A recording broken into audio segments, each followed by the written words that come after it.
Hello, everybody, and welcome to the Student Borrower Protection Center and the Student Loan Law Initiative at University of California's event on a series of papers that we're going to be releasing today called Delivering Distress. We are going to give this just a minute for folks to trickle in here. We will get started probably in a minute or two. And so I just wanted to let everybody know that we are going to get started in a minute or two, and to thank you all for joining us today. We will be right back.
Okay, welcome everybody.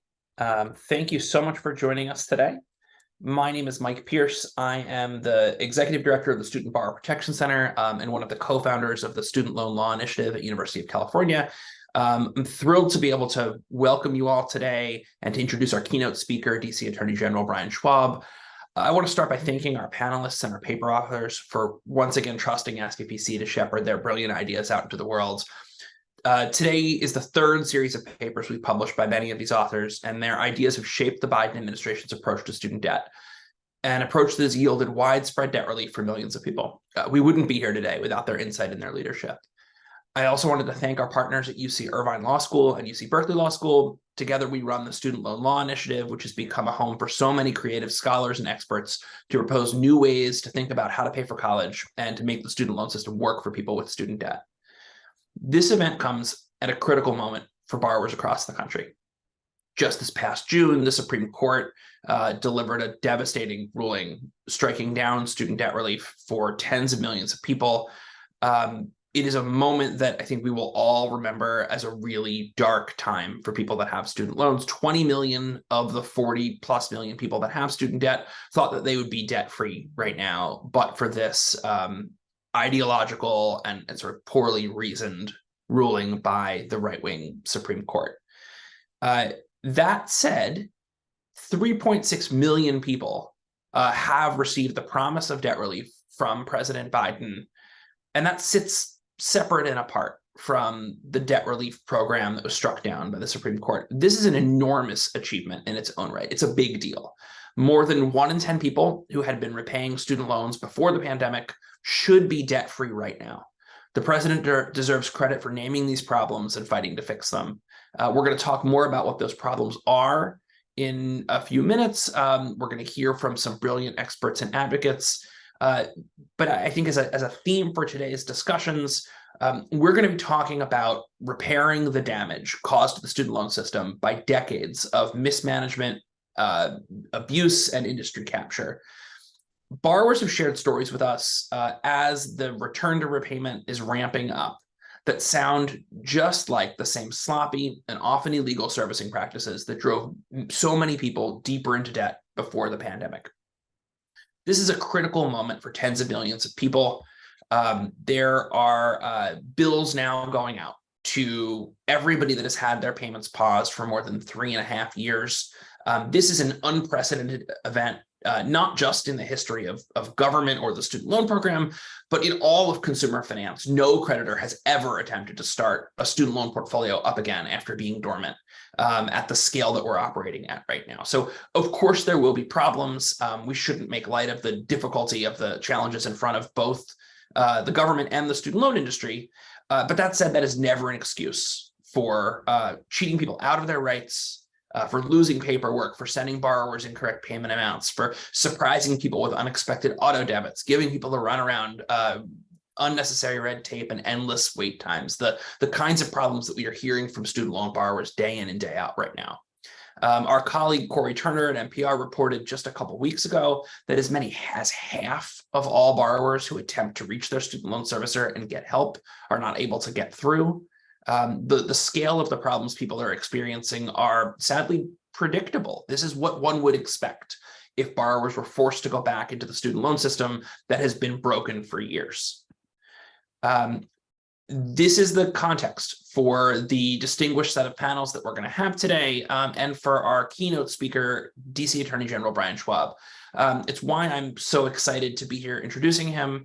General Schwab has committed his legal career to using law in service of others, advocating for what matters to the people and organizations he represents. As the District of Columbia's second independently elected Attorney General, AG Schwab is committed to fighting for DC, advancing the public interest, and ensuring that the law works to make the district safer, healthier, and more equitable for all who live and work here.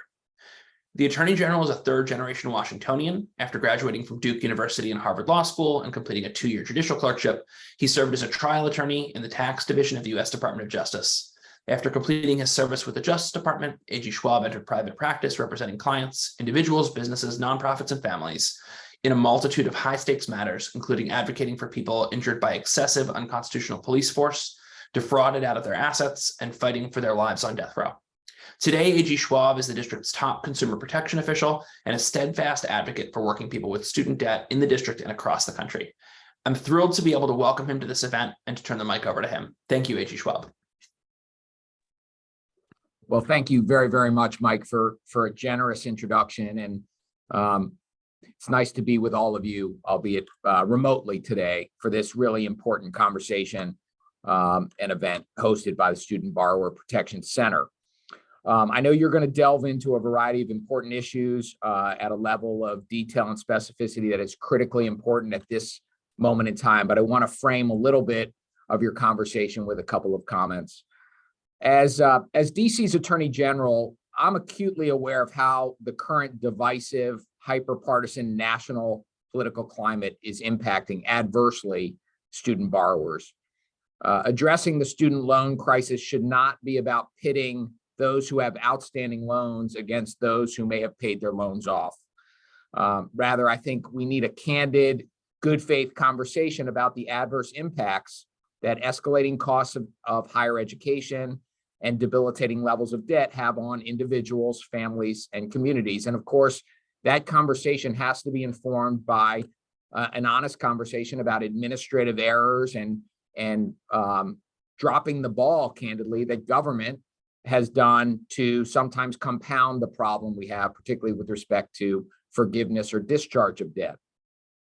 The District of Columbia is not immune from the burdens that outstanding student loan balances can create for families and communities. We have the highest average student loan debt in the country. Approximately 20% of DC residents carry some amount of outstanding loans that they took out to fund their educations. We have the highest average student loan debt in the country of approximately $55,000 per borrower. There's nearly $6.6 billion of student loan debt being carried by DC residents, and the median amount for borrowers in the District of Columbia is just shy of $27,000. We're witnessing firsthand how much student loan debt exacerbates pre-existing economic and racial disparities and equity gaps in our city. We all know how crushing student debt obligations can impact DC residents' ability to save for their retirement, buy a home, pay for childcare, or meet their other essential needs. The return to repayment this fall is going to be difficult for everyone. Obviously, for borrowers who cannot afford to make their repayments, but also for borrowers who are now going to have to rework their budgets to be able to afford to make new payments. Given the impact of the COVID-19 pandemic, many will be making their very first repayments. They're likely to be confused about what their rights and responsibilities might be, who they ought to interact with, who's giving them straight information. And when that happens, confusion and new phenomena for people are vulnerable to being taken advantage of. Unfortunately, they are more susceptible to predatory bad actors.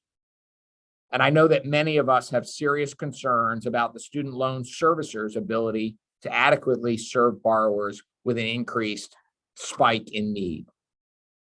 Our office, our consumer protection team, is doing everything we can to be mindful of this new phenomena that the return to repayment is creating. With the help of the Student Borrower Protection Center, we made a big push this summer to push out public education to DC residents on student loans and the return to payment, including what they need to know and do to prepare as their repayments resume. Specifically, we educated borrowers on forgiveness programs with webinars and consumer alerts. As many of you know, nearly 40% of district residents are public service workers. So it's important that our office make sure that in collaboration with the Department of Education, that the promise that has been made by our federal government to borrowers enrolled in the Public Service Loan Forgiveness Program is carried out. We know that program has not always operated smoothly, and the administrative burden has left many eligible borrowers behind. But we are committed to working with our administration, the Department of Education, and servicers where we can to ensure that borrowers who have met the requirement to have loan forgiveness under the PSLF get that loan forgiveness they're entitled to. As of June of 2023, 4,070 borrowers in DC had received close to $360 million in forgiveness. We've also pushed to get the word out about the Education Department's Fresh Start program, which is an important opportunity for borrowers to get out of default on their loans. We know that for a variety of reasons, including wage gaps and systemic structural racism, borrowers of color are more likely to be in default on their student loans. And we are trying to work with everybody, including our community partners, to get the word out on how these programs can help people address default, people who need it the most. Along with other state AGs across the country, we've asked the Department of Education to direct servicers to apply non-interest-bearing administrative forbearances while account issues are being resolved and researched, while borrowers who have applied for forgiveness or discharge are awaiting an administrative decision by the department. This is particularly important in the event, and I hope it doesn't happen, that we experience a government shutdown, which would cause furloughs at the Department of Education and could likely result in ongoing delays in processing and approving student loan forgiveness under a number of programs, including the PSLF, the Income-Driven Debt Relief Program, and the Total and Permanent Disability Discharge Program, as well as the Borrower Defense to Repayment Program. Delays in processing and resolving disputes submitted by borrowers over actions by loan services are also a potentially contributing factor that we need to be mindful of and addressing. Lastly, last year, our office worked with several servicers to correct the false information they were providing to DC consumers about the Public Service Loan Forgiveness Program, as well as the temporary waiver of requirements under that program. We will continue to engage with, and where necessary, bring law enforcement action against servicers who don't do what they should be doing in terms of doing right by borrowers. Along with a coalition of other state AGs, last year we settled with Navient for a widespread unfair deceptive practice, predatory practice, and in that settlement, we required Navient to pay back millions of dollars to borrowers. Finally, OAG is committed to holding student loan servicers accountable, ensuring that borrowers are treated fairly. We have and will continue to review communications to ensure that what student loan servicers are telling borrowers is accurate, complete, and fulsome. We'll be monitoring to make sure that the servicers are doing their jobs, including that they're maintaining records and sending accurate statements, that they are timely in processing forms, and that they have enough personnel and staff to be able to answer borrowers' questions so that borrowers don't spend too much time on hold waiting for information they need. We rely on consumer complaints and our partnerships with organizations like SBPC to let us do our job, to let us know when services may not be meeting that standard and where assistance from a state AG like our office can help. While there have been significant strides through current relief programs such as PSLF and the Fresh Start program, we have to acknowledge that there's still much work to be done. We are committed to working with the administration, ensuring that borrowers who have access to critical information and resources are able to take advantage of opportunities to alleviate the burden caused by student loan debt. And in collaboration with organizations like the Student Borrower Protection Center, we will continue our mission to safeguard the rights and interests of student loan borrowers here in the district and across the country. And that's through vigilant and aggressive enforcement of our consumer protection laws and holding servicers accountable should they fail to treat borrowers legally and fairly. I really appreciate the opportunity to give you some comments as you start out on this important and what I'm sure will be a interesting conversation today. I'm sure that you're going to enjoy and find our panelists today engaging and informative on such an important, timely, and significant issue. So thank you very much. I wish you a good meeting.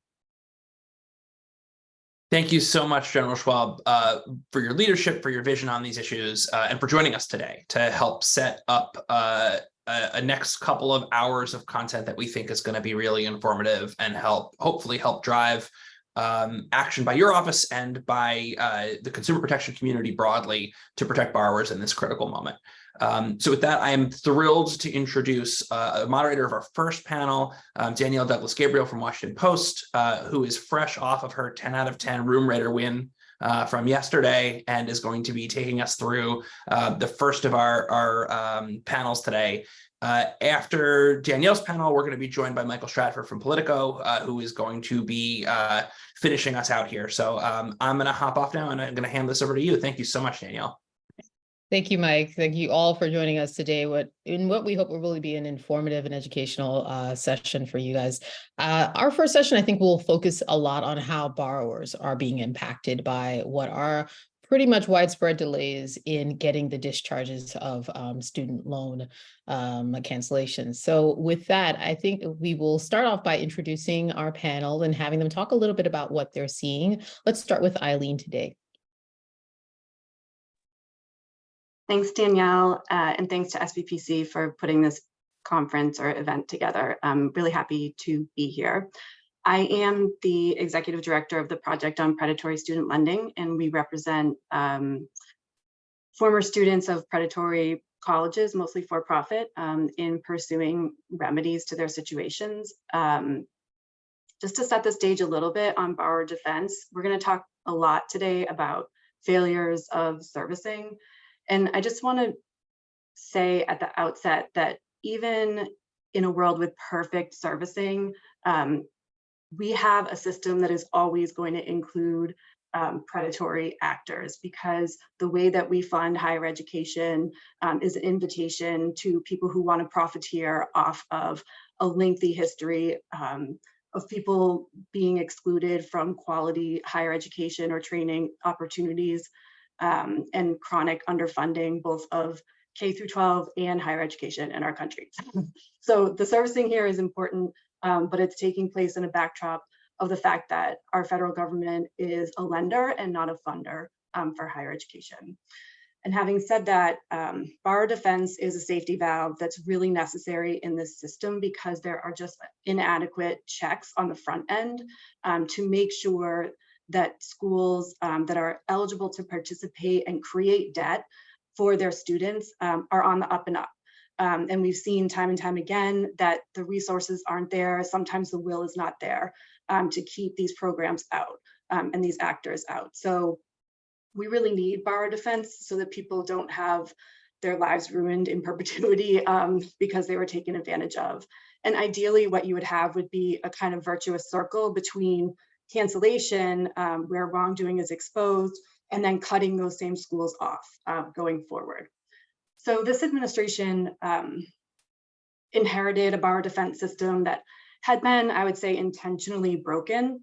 There had been no grants for the entirety of the prior administration, only denials, and there was an enactment of a really draconian regulation around the processes and standards for borrower defense. There has been a lot of progress. There's been a revamped enforcement unit. They have actually granted many new borrower defenses to different schools, recognizing new grounds for loan cancellation. They've settled longstanding litigation where the project has represented a class of students who have been waiting for answers on their borrower defenses. So the bottom line is that there have been 1.1 million people who have gotten borrower defense cancellation or been promised borrower defense cancellation for about $18 billion of relief. There have been problems. There's been an incremental approach, despite there being some group discharges which cancel debt without requiring borrowers to come forward or opt in, which is really important because people, as you know, don't really know about their rights. And I think for a lot of reasons, including legal challenges, the window to take broad action could be coming to a close. And also there's a real problem in the processing where we get into the servicing of borrower defense cancellation. We have a system that was set up, if imperfectly, to move forward to collect. And to date, it hasn't really been asked to actually unwind and cancel and refund money. And I'm sure we'll talk about it today, but there are a lot of problems. Thank you, Eileen. Chris, can you kick us off next? Yeah, hi everyone. My name is Chris Goff. I'm an associate director in AFT's higher education department. The AFT, the American Federation of Teachers, represents 1.7 million members who not only work in education, but other fields such as healthcare, public employment writ large. And virtually all of our members, by virtue of their employment, qualify for public service loan forgiveness if they have student loans. I've had the privilege of working with our members for the last 6 or 7 years on a student debt clinic program, which we put together with a coalition of groups, which provides information to members about their options for income-driven repayment and public service loan forgiveness, 2 programs that work hand in hand, which in theory lead to people having their loans forgiven. And, you know, as we've seen in the last few years, this is actually starting to become a reality for people. And during that time, I have seen our members riding an emotional roller coaster when it comes to these programs, going back to the very early days when there wasn't enough information about how these programs work, and people who had put in 10 years of service in 2017 were finding that they had the wrong type of loan. They weren't in the right type of repayment plan. Something had happened somewhere back in their payment history that delayed their payment account, and they realized that, oh, it's not as simple as working for 10 years in public service and paying my loans.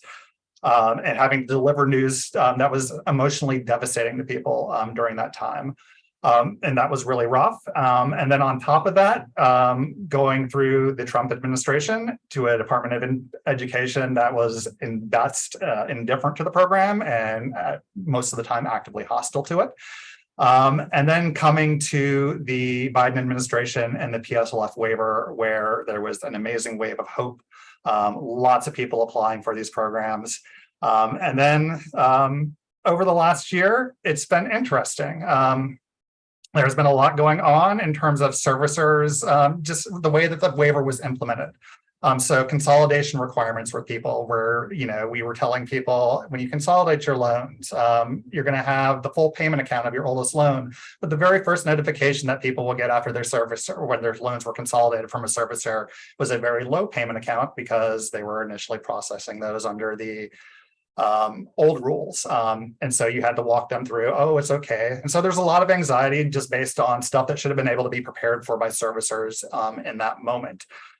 However, as we've moved closer and closer to the return of repayment, anxiety has definitely ratcheted up amongst people, especially people who know that they have crossed that 120 payment mark or well beyond that 120 payment mark. And the ones that really kind of stick with me and haunt me are kind of our most marginal employees, or especially retirees, people that, you know, all of a sudden had an option to get credit for their past employment and who've been waiting for a year, waiting for their PSLF application to come through. They're on a fixed income, repayment's about to start. I'm thinking especially about contingent faculty members who only just now got, you know, were able in some instances to get access to this, who have lower incomes. A lot of anxiety is what I'm coming to say.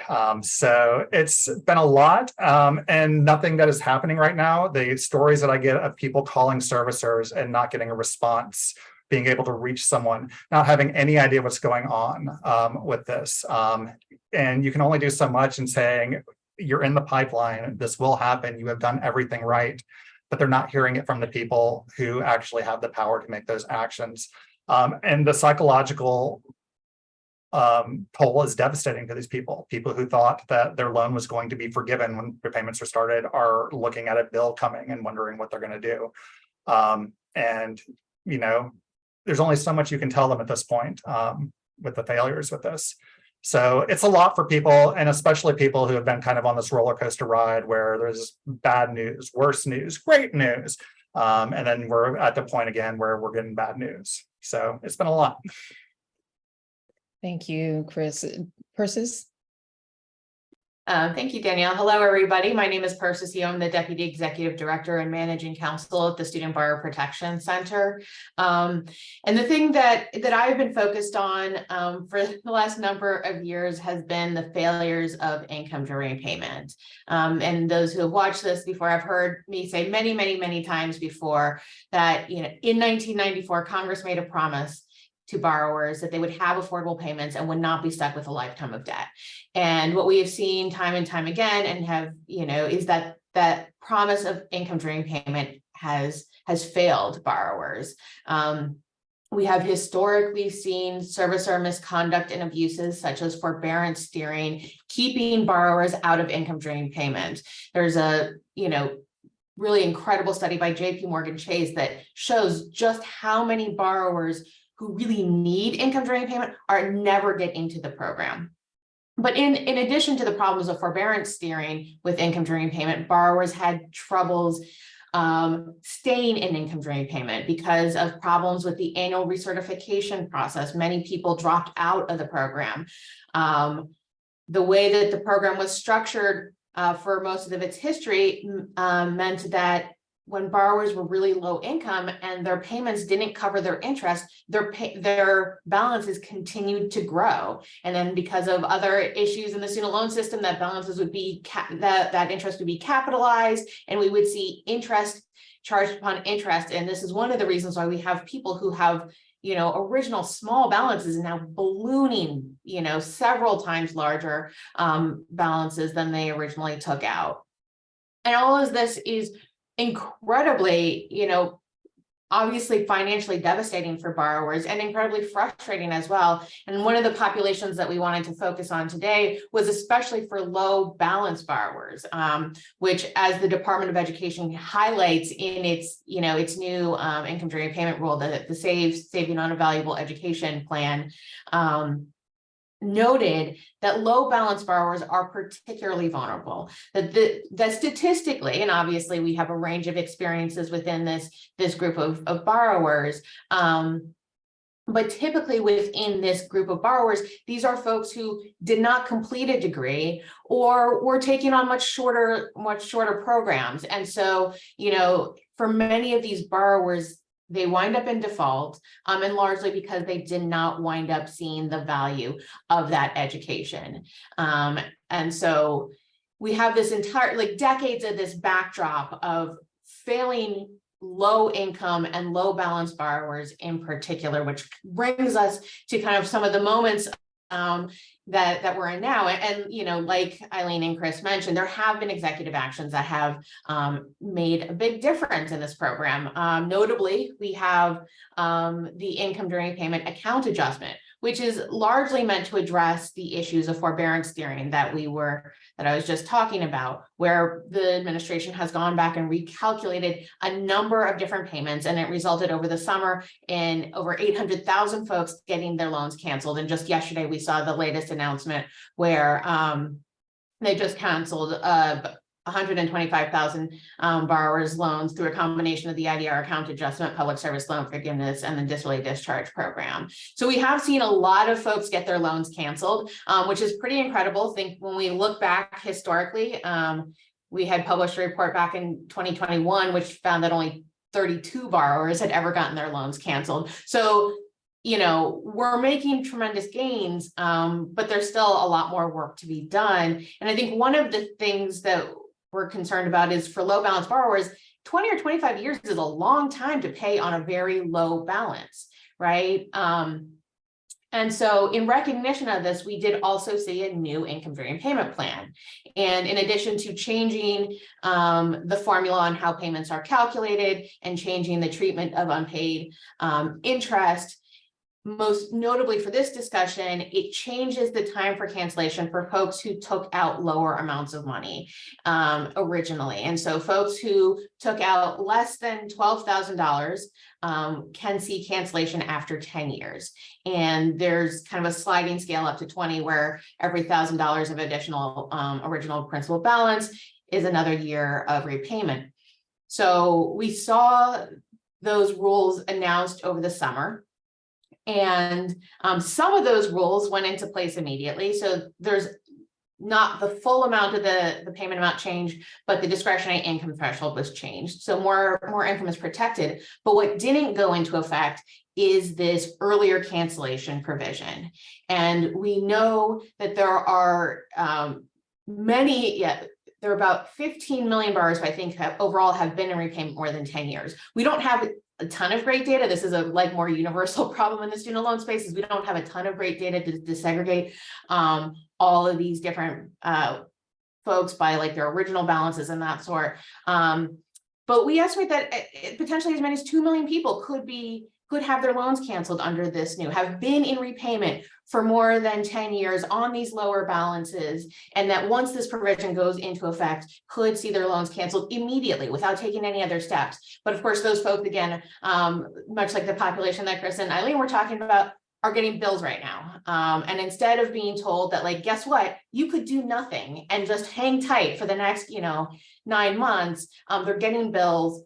They're experiencing the financial distress that, that millions, tens of millions of folks are experiencing right now. And I think arguably more so because we know that they had low balances that they couldn't pay off in 10 years. And so there's already somewhat an indication of financial distress. And so that's what we're looking at in this paper that we released today. Thank you, Persis. I think all of you have mentioned the efforts that the Biden administration have committed to and have progressed with announcing waves and waves of approvals, but approvals don't necessarily mean that people have fully gotten a discharge of their loans, or in the case of people with borrower defense approvals, have had refunds of the payments that have been made already. But those people are still receiving bills. And I'm wondering if each of you can speak to what are the implications of borrowers who are approved for these discharges, whether it's through PSLF or BDR, or even the IDR adjustment, receiving bills for their student loans as we go back into repayment.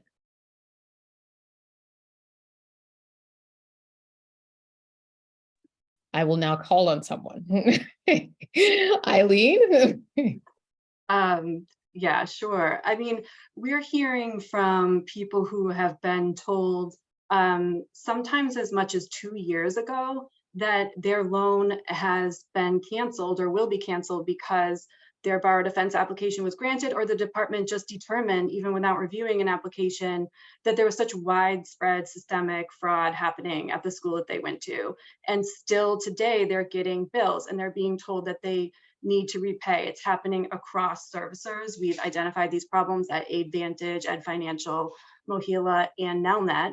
And so I think, of course, it's not just frustrating, which it is. I mean, people are saying things like, this is like pulling teeth. I don't understand. Why won't anybody help me? Please help. I am trapped in a vicious cycle. But it also is going to have an immediate, and I think in many ways, an impact that can be irreparable on people in terms of the hit that can happen if they even go through one billing cycle where they make a payment because they're afraid of taking a hit on their credit, or maybe they have auto pay set up from before. If you think about the population that is targeted by predatory schools, it is people who are having a really immediate need for earning income to support themselves and their family. They didn't get that leg up or benefit of a training that they were promised, and they cannot afford this. For our clients in the past, when there's been wrongful collection, in spite of an injunction, for example, It has been the difference between homelessness and having a home, or being able to have a car that could let you get to your job or not. So it's really, really serious. Even if it just seems like $200, that's a small amount of money. It's not a small amount of money to these people. And then there's also the fact that there's huge credit impacts. One person who contacted us talked about this real and imminent harm and how he's going to have to pay until this gets straightened out, because he is applying for a job where if he has a delinquency on a federal student loan, he's not going to be able to qualify for that job. So he's saying MOHELA is going to ruin my life again. They are already trying to steal this opportunity from me by moving at a snail's pace. But if they report me as delinquent, it's game over for me. So it's really serious and frustrating. And I think the last thing that I wanted to highlight is that people are owed money back, and the difference that can make once it actually comes through is potentially life-changing for people and their families. And so that delay and not getting that is a really serious harm. Chris, I'm wondering if you are kind of seeing similar issues among some of the public servants that you're working with or helping. Very similar. For us, I don't think the issue is so much that they're notified of discharge and then it's coming through, but it's the fact that, these are people who know that they have made payments. They have submitted that PSLF application, and then the delays in processing. The fact that their PSLF application goes into a black hole at MOHELA, and despite them calling MOHELA and trying to get some information about it, they are not getting any, sort of count on their payments, any sort of notification that their even application has been received at some points. And so there is a lot of frustration with that. And just to, kind of echo what Eileen was saying, how do you plan your life around that when a payment is coming due, especially after you've had 3 years of kind of breathing room of being able to take care of your daily needs without having to worry about a student loan payment, a high dollar student loan payment being due. It's very frustrating for people. And it's, I don't know that, I have anything to add to that, but I think another implication of this is that, there's an issue of trust here. PSLF is a promise to public servants, and it was an incentive to get good people into public service. And we're failing on that promise right now. We have, teachers who went into the profession, love working with their kids with the promise of having their loans forgiven at the end of 10 years. Who are struggling, with the conditions in the field already in an environment that's really kind of hostile to teachers right now. If we're not fulfilling this promise, what is their incentive to stay in public service and to continue the work that is really important to our society and all the public service work, not just teachers, healthcare workers? We're facing crises and being able to staff these positions. And if we can't guarantee to people that this is going to be there for them, how are we going to keep these people around? So I think there's a really big issue with public trust in this. Go ahead, Chris. Thanks. Yeah, I mean, I think, in some ways, many of the issues of the folks with the low balances, low income folks with the low balances are very similar to what Eileen and Chris mentioned, right? They are experiencing financial distress. They are low income. That, like, paying a bill often means making a serious choice, right? And a lot of folks are stuck between a rock and a hard place right now. It is, do I pay the student loan bill? And if I don't do this, is there going to be this massive negative consequence? Because that's, what the last couple decades of the student loan system have taught us is that, if you don't do this, it is, dire consequences to your credit. It is the potential of wage garnishment. It is, the potential loss of your earned income tax credit, right? So folks have a real reason to have fear about not paying their bills right now. And rightfully, they're getting a bill that tells them that they owe money. And so it's reasonable for folks to think that they do owe that money. And I think one of the pieces of for this folks is that they have no idea that they don't have to do that, right? I think this population is unique in that there is a complete information void, in that all of this harm and suffering that they are experiencing could be avoided, that they don't actually have to. And so we don't have mechanisms right now to say that like you are the person, or services are not telling borrowers, you are actually able to just sit tight for the next 9 months and not make a payment and everything will be canceled. Borrowers don't have trust. I mean, trust is again a very important component of this. Borrowers don't have trust in the system to say that, well, I know that I took out, only $9,000 originally, and I've been in repayment for, 11 years. So shouldn't my loans be canceled? I mean, maybe, but also maybe not, right? Because I think folks have been let down time and time again. And so there just is no information available for borrowers to make that kind of choice about their finances, and especially in the face of being told that, in fact, you do owe all of this money right now. So, oftentimes when I've reached certain issues with the department, they will say, if there are problems with repayment, we have this fantastic 12-month grace period in which, no harm would come to borrowers. They won't be sent to collection. They won't see black marks on their credit report if they miss payments. And for those who have who've been approved for a discharge, they don't have to make payments. They're in forbearance. Everything will be fine. So we have this extra time to wait. Talk to me about why isn't that explanation sufficient enough? Well, first of all, I'll just jump in.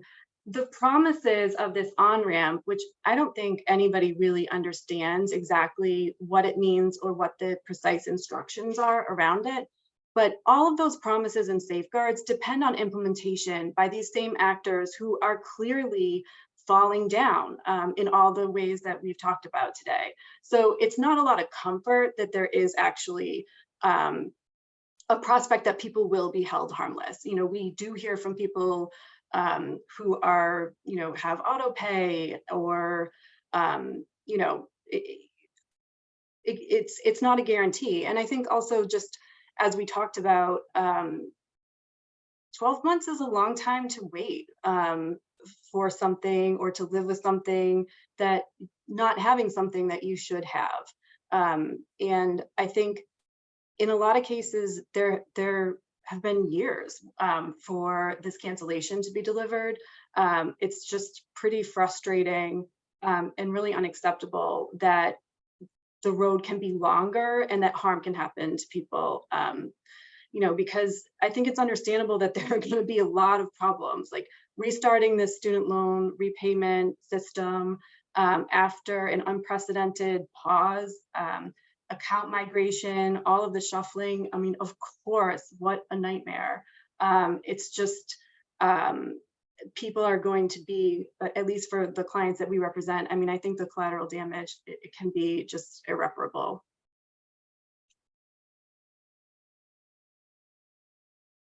Yeah, I want to echo the putting trust in servicers to implement a program, but I also think it's hard to, thinking about meeting borrowers where they are in terms of being able to communicate what the on-ramp is to them. I'm still finding in the debt clinics, that this is news to people. And so, being able to inform people of what that option is and make them understand it and make them believe that it's actually a real thing that they have through September of next year to have some flexibility with stuff is, another, I always get it, this is too good to be true type thing. So there's that issue of trust there with that. And, again, getting to people to understand that information. We can't reach every borrower, unfortunately, even with all the means of communication available to them. And again, these programs are, complex. There's a lot of stuff there that, as an average person, it's a little bit, you have to kind of read into the weeds a little bit to kind of understand these things. But then just beyond that, even if they have a 12-month on-ramp, the psychological impact of receiving that bill is huge. They were told that their debt was going to be forgiven, and yet there it is in their mailbox, another notice from Nelnet that, oh, you have a payment due this month. And even with that knowledge, knowing that I shouldn't have to pay this, really just kind of grinds people down. And again, it makes people lose faith in the system that we really need in place for a lot of things to be able to go. So it's problematic. And I think also, just to echo all of that and say, in addition, it's not a hold harmless because interest is still accruing, right? And so it is a thing that is in place, and the Biden administration said that this is an option for borrowers who are having a hard time transitioning to repayment. But it's not really meant to be a buffer for failures of the system. It's supposed to be a benefit to borrowers, but not an imposition on borrowers if, you know, they can't, if servicing isn't going well. And I think, you know, the treatment of interest is important because I think it does mean that borrowers have to make a reasoned choice here. There is, you know, because if interest is going to continue to accrue and balances can grow, if cancellation is not going to happen, it may be a reasonable decision for borrowers to say, well, I'm going to have to suck it up and cut back on food, or not, you know, forego the back to school close this year, because I think it's still in the long term, what I need to do is make the student loan payment. And so not having that information and not getting the, you know, the relief that folks need is critical in this moment. And I think to Chris's point, we can't just kick the can down the road and say, well, we'll figure it out later, because I think people need both the full relief and they need the full amount of information right now. What could the department be doing differently to communicate to borrowers what's happening? Because I feel like there's a couple of things at play, right? There is still the budget cuts that are affecting the level of staffing at the servicers. And I'm sure that's a part of the reason why people are having longer wait times and all of the processing issues. But there are also these other issues that I think Eileen alluded to in her opening introduction about missteps in the processing of some BDR applications, as well as potentially some public service loan forgiveness applications. So what responsibility does the department have to communicate this about why people who submitted a PSLF application since April, from some of the people I've been hearing from, and still haven't received word or seeing incorrect payments? I mean, what should they be doing to make sure to engender that kind of trust that you guys say is so fragile right now? I would say one thing that they shouldn't be doing is taking a platform such as President Biden did yesterday and announcing more discharges and making a claim that his administration has fixed a broken student loan system. It's so plainly not true, and it, I think, ends up coming across like gaslighting of people. I think more can be done. I think there are real constraints. I think it is incumbent upon the Department of Education to allocate their resources to honest communication and transparency. I think including reporting on the progress that they have or have not made. So I think talking about a total of $18 billion of borrower defense discharge is really misleading when that actually hasn't hit people's accounts. And I understand the accomplishment, and it's a great accomplishment to trumpet, but it's not really letting people know what to expect, or people to understand that we really need more resources here, that, you know, using FSA funding as some kind of political football is having these real consequences. So I think being honest about it instead of papering it over is certainly the first step.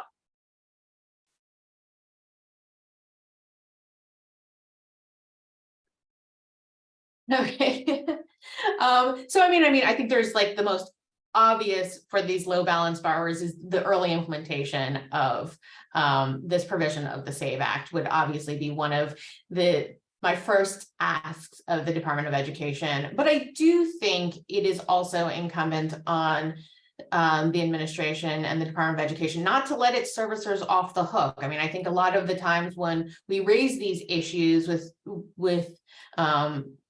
you know, administration officials, the answer is, well, we don't have funding, right? And funding isn't there. And so I think Eileen mentioned it earlier, like we can't let them off the hook because of funding. You know, real borrowers' lives and finances are at stake here, and we can't let these funding cuts say that, oh, well, we just can't provide service to borrowers, yet they are still going to owe us money. And so I think we need to take seriously all of the abuses that are happening to borrowers right now, all of them, not just the ones that we're highlighting here, but any number of other services. Every time, you know, the call representative doesn't answer the phone, that is a borrower who did not get the service that they needed. And we need to take those abuses very seriously and know that that borrower didn't get information about the program that they needed, and what are we doing to actually remedy that. And so I think those are the answers that I'm hoping the department, is looking to. So as you know, someone who works for a union that represents public service workers, I'm very well familiar with the you have to do more with less. And I'm very sympathetic to the Department of Education, who my colleagues there, I think, have done, amazing work with what they've had. But it's a challenge. And it's a challenge, I think, especially given kind of the environment that we find ourselves in, with programs that are incredibly complex to understand. With borrowers who have been victims of misinformation, wrong information, lack of information going back 15 years since the programs have been implemented, and then trying to break through that. And so it's a challenge of, I go into Eileen's point of just being transparent. We've made strides forward. We also know that we have a lot of work to do to fill in the gaps and help people who are still falling behind and struggling. But also to kind of understand the environment that people in and kind of meet people where they're at in terms of their communication. We have to understand that there is a lot of mistrust, that, we have to find trusted messengers who are going to be able to get this information out. And I think one of the things that we've been able to do at the AFT is kind of be one of those trusted messengers that we can say, hey, this can happen. And we can deliver this. We have, there's a ability to do that, but there has to be a recognition that right now, everything is in flux. There's so much churn in these programs. Rules change or seem to change to the borrower all the time. We're going to have $20,000 forgiven. Oh no, that's gone now. PSLF is going to happen. Oh, we gave you the wrong information. We have temporary. It's always changing. And we have to be able to kind of simplify that, cut through it, and be able to communicate clearly in a way that cuts through a communications environment where there is just so much wrong stuff out there that, we have to be creative and really strategic in how we can communicate with that. So. Certainly, anyone who is awaiting a discharge and not receiving it, it would be frustrated. But I do also wonder about legal ramifications. So certainly, Eileen, with the case that you've worked on with the Sweet case and the settlement, $6 billion settlement, there were deadlines implemented. And I'm wondering if you could talk to us a little bit about what are the consequences if Ed misses some of these deadlines to do a complete discharge. And when I say complete discharge, I mean refund and all, which I do question whether the department is fully counting that aspect of completing a discharge for borrowers who are entitled to refunds. So can you talk to us a little bit about that? What are the ramifications for the department, and whether you are hearing from people who are not receiving a full and complete discharge? Oh, to the last question, yes, absolutely, including refunds. So effectuated relief is a defined term in the settlement, and it means that the department and its servicers have taken all necessary steps to cancel, wipe out remaining balances, and return money paid. The department is reporting on their progress for various groups in the settlement on a quarterly basis. And then there's a deadline in the settlement. The first one is coming up in January, where the 200,000 people who were automatically designated for cancellation, they have to have completed the effectuation of those discharges. I think the limits of the settlement and in some ways the nature of things is that the remedy is not like, okay, now the department is going to have to pay people damages if they miss that settlement. It's that they're going to have to be under closer court oversight and explain themselves going forward if they don't meet those deadlines. There is a deadline overall for people who are awaiting decisions, and if they don't get them, the department's ability to make a decision is taken away. They just get the complete settlement relief. And then there are 200 to 250 post-class applicants who they also have a 3-year deadline. So it can trigger an outcome of cancellation, but in terms of actually making that cancellation happen, I think it's just growing pressure. And I think the other thing about it is, if it's hard to know if the problem is on the servicer end, but the instructions from the department have been perfect. I think there's a possibility, and you'll probably be talking about this in your next panel, that, in and of itself, there can be liability for billing on collected debt. And maybe that kind of pressure also needs to be applied. Chris, I was wondering for you, certainly, the 1-year waiver was all that everyone really focused on, but there was a bit of an extension, and that extension got extended. And I'm wondering, how aware are your members and even their colleagues about the fact that there is this other route that could help them if they were in the wrong repayment plan or in forbearance or any of those things, and that there is still time and hope? And what could the department be doing to better communicate that piece of its policy to borrowers? That keeps me up at night because especially, as I mentioned before, for kind of our part-time faculty members who had a really amazing change in the law this past July, when they actually received for the first time ever a standard for how to count the hours that they work in the classroom towards public service loan forgiveness. Before, their employers could say, oh, you teach a 3-credit course, you work 3 hours a week, which is completely untrue. But they only have 6 months now to be able to go and do the things necessary to be able to have those hours counted. And so we've certainly kind of changed our own clinic program to really focus on the IDR account adjustment and being able to do that.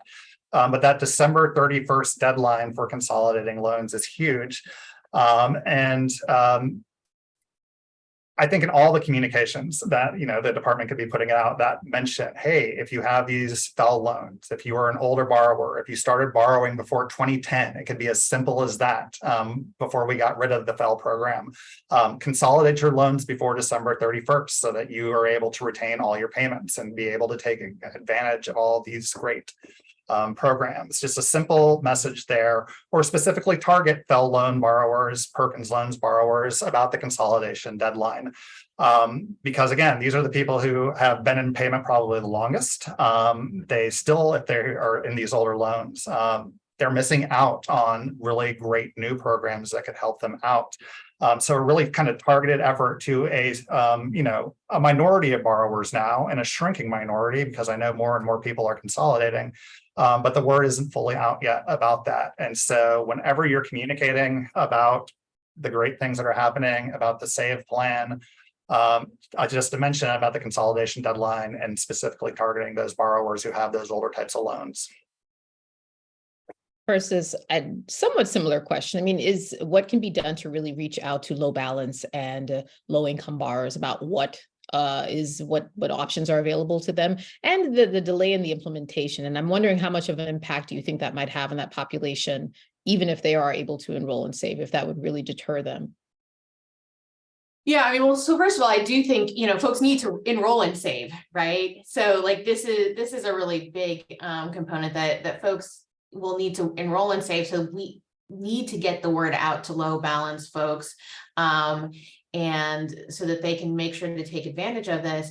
I too, like Chris, have stay up at night worrying about the FFEL borrowers, because I think these are folks. I mean, so first of all, right, like we have the IDR account adjustment. The FFEL program stopped originating loans back in 2010, right? So 25 years, we're not that far off for a lot of folks, and the vast majority of the folks in the FFEL program probably do have loans older than that.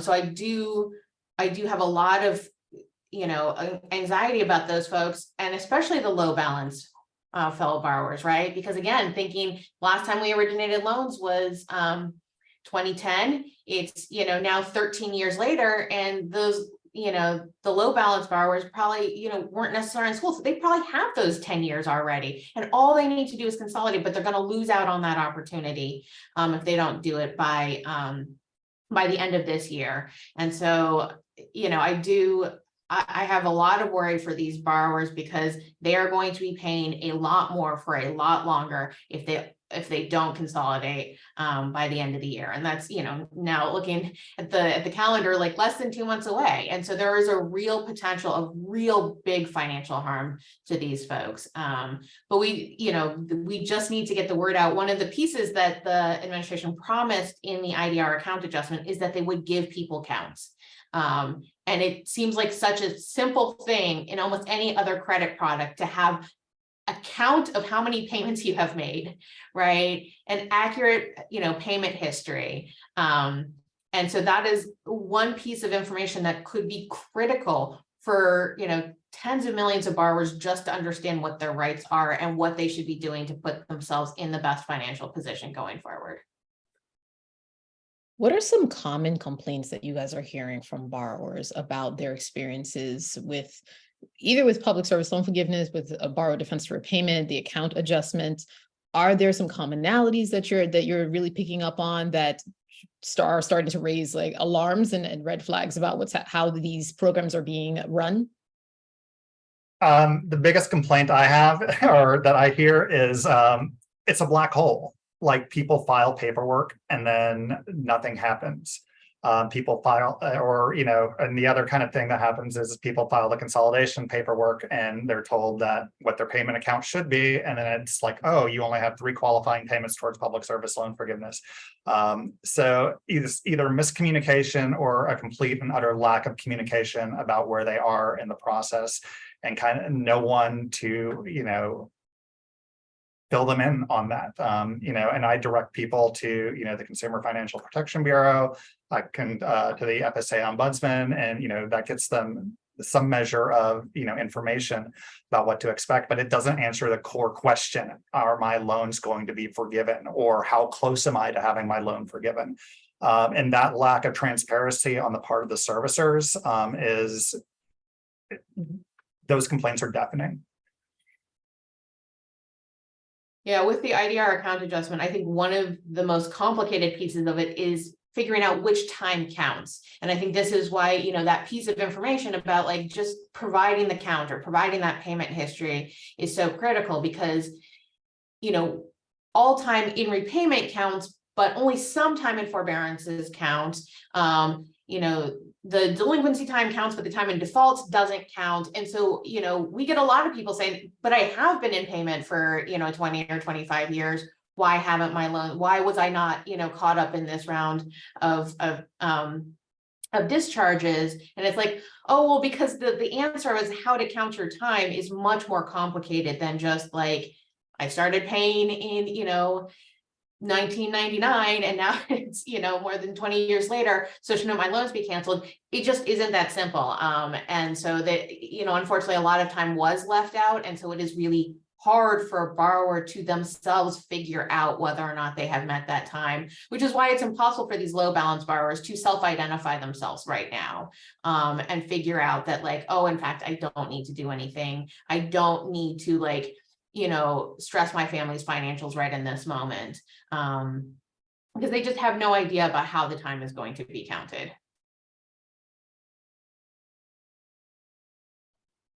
I think for the population of people who are waiting on borrower defense cancellation, I think it's 2 things. The commonalities, one is just the complete like finger pointing between FSA and the borrower defense hotline and then their servicer.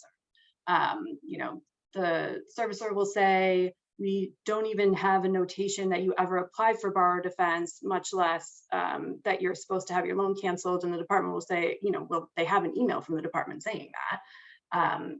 And then around whether forbearance should be remaining on accounts, people have had to get FSA to send a forbearance request, like an individual forbearance request, 3, 4, 5 times to the same servicer. And then the servicer will say, we've never gotten it. And I think that leads into the second thing, which is just this time tax. I mean, people are spending hours and hours and hours trying to sort this out. And I'm not meaning to sound petty, but it's real. And when you aggregate it, it's real. And I think it's another cost that isn't accounted for in the way we think about the costs of this system and how unevenly they fall on people. And the only thing that they did was pursue training and education beyond high school, and they're kind of stuck in this loop. So I think there's a lot of frustration about that. How hopeful are all of you that these issues will be resolved within the next year before the harm does take full effect, if we are to believe what the department is saying about this 12-month period? I think that people are trying their best, and that gives me hope. People, I mean, specifically within FSA and the Department of Education, I don't think that it's, you know, misfeasance or nonfeasance.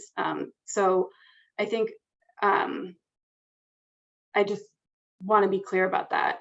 I think I do not have confidence that it's going to be worked out, or that it's going to be easy, or that there won't be a lot of collateral damage here. I think the thing that I will say does make me hopeful, I think why we're all here, is that I think that the louder people are about the way that things are actually happening and impacting them, the more awareness we can build for a case that we should be making different policy decisions around higher education, and moving away from a system that is proving to be unadministrable.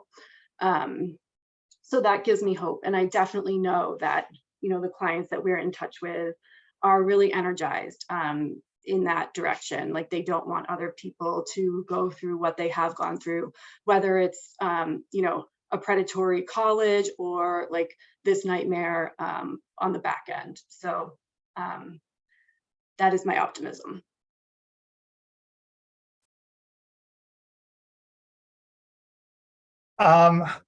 So where I don't have a lot of optimism is in servicing. I am just appalled at how servicers have handled this. I'm appalled at MOHELA, which had plenty of time to gear up for processing public service loan forgiveness, has essentially just gone dark about the process, with many people that were relying on, you know, call center workers who are already overwhelmed to the point where they can't get to your call, then to try to parse people's very complex loan situations to try to get them answers about that.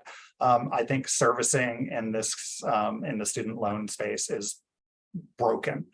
What does give me hope are two things. Again, the people at FSA are dedicated public servants. They have done amazing work to get us this far. The fact that we have had 715,000 people receive public service loan forgiveness in 2.5 years, after, you know, a handful of people who I could easily buy drinks for and not take a hit on that, is amazing, and we should completely honor that. And I know that the folks in the Department of Education are really working hard to make this happen. And that makes me up to have a team at the Department of Education that is actually just as committed to this as we are. The other thing that gives me hope is the fact that we are having conversations about debt cancellation, and that we actually almost got to, you know, debt cancellation in the past year. And that's a product of, you know, 10 years of outreach, of organizing, of working with elected officials and working with citizens to make this a front and center issue with people. And I'm really optimistic that we can continue to mobilize people to push on these and to continue to hold public officials accountable, that we've built a real movement around student debt relief, and that that's not going anywhere. And we should be very proud of that and continue to use that movement to push for these changes. So I share the lack of optimism about student loan servicing system. I mean, unfortunately, I do think, you know, I think we're pushing it to the brink here, right? And what we've seen during the pandemic is servicers break, and we've seen so many servicers leave the student loan system that it doesn't give me a lot of hope for what we have left. I do want to end on optimism. I think yesterday's announcement that they're continuing to process the IDR account adjustment. We continue to see more and more waves of low-income borrowers get cancellation, public service workers get cancellation. I think that is, it is tremendous movement forward, right? Going from, again, the 32 borrowers who in the first, 26, 27 years got cancellation to 50,000 in just 2 months it is real progress. And I think that is real room for real cause for optimism. I'm cautiously optimistic about these the negotiations that are starting next week on debt relief. And I think, we got to the place where President Biden made his announcement because of the organizing of borrowers. And I think borrowers are actively engaged and they are demanding, that things be corrected and fixed. And I think that the borrowers themselves give me optimism that they are going to continue to demand what I think is rightfully theirs. And I think we will hear from a number of them. And I'm glad that, we have a number of borrower seats at the negotiated rulemaking, which will start next week. Okay, I like the note of optimism ending with that. Okay. Well, guys, thank you so much. Thank you, Eileen. Thank you, Chris. Thank you, Persis. And thank you to our audience who stayed with us through this fantastic panel. I'm going to kick it off to Persis, who's going to introduce the next panel. Thank you all. Thank you so much, Danielle, and thank you to everyone for hanging with us. Like Danielle said, we have another lively discussion to come. So I am going to hand it off now to Michael Stratford from Politico, who is going to guide you through a discussion that goes a little bit more into the legal weeds of what's going on with this return to repayment and guide you with a number of fantastic panelists. So Michael, I'm going to hand it to you right now. Great, thanks. And thanks for having me. And I'm glad to be here. I think this will be a really interesting conversation, picking up where the last panel just left off. Maybe we can start and just do a round robin of introductions and a quick, couple sentence bio about everyone and save me having to know everyone's precise titles. Kira, do you want to start? Sure, I'll kick us off. My name is Kira Taylor. I'm a staff attorney at the National Consumer Law Center, where I work on student loan issues broadly. We publish the leading treatise on student loan law. I work with legal aid attorneys and private attorneys on student loan issues across the country. And then I also represent some low-income borrowers here in the Boston area. And I will pass it to Winston. Thanks, Kira. Thanks, Michael. My name is Winston Berkman-Breen. I'm the legal director here at the Student Borrower Protection Center. And for today's paper series, I contributed a paper on legal liability to servicers that they may face by throwing some of these borrowers that we've already discussed and will continue to discuss on this panel back into repayment. And prior to joining the SBPC, I was the student loan ombudsperson for the state of New York and its financial regulator and a legal services attorney serving low-income student loan borrowers before that. I will send it over to Emily. Hi, my name is Emily Kalanithi. I'm a supervising deputy attorney general at the California Department of Justice. I'm in the consumer protection section here today because we, among other things, work on bringing cases against schools that have misled students and prospective students. And in that vein, I co-led the team that brought a case against Ashford University that led to a judgment in 2022. So it's nice to be here with you today. And I should also give my standard disclaimer that any opinions I give today are my own and not those of the California Attorney General or the California Department of Justice. Thank you. I think that leaves me. My name is Jonathan Glader. I'm a professor of law at the University of California, Berkeley, and I'm a co-founder with Dalia Jimenez, who couldn't be here, of the Student Loan Law Initiative, which is a partnership with the Student Borrower Protection Center, under whose auspices this report or collection of reports is out today. And my other hat that's potentially relevant is I'm the faculty director to the Center for Consumer Law and Economic Justice here at Berkeley Law, and I suspect we might be talking about consumer protection a bit over the course of the morning. So thank you, Michael. Great, thanks. And picking up where the last panel left off, I've been writing about, and everyone's been talking about the end of the student loan freeze.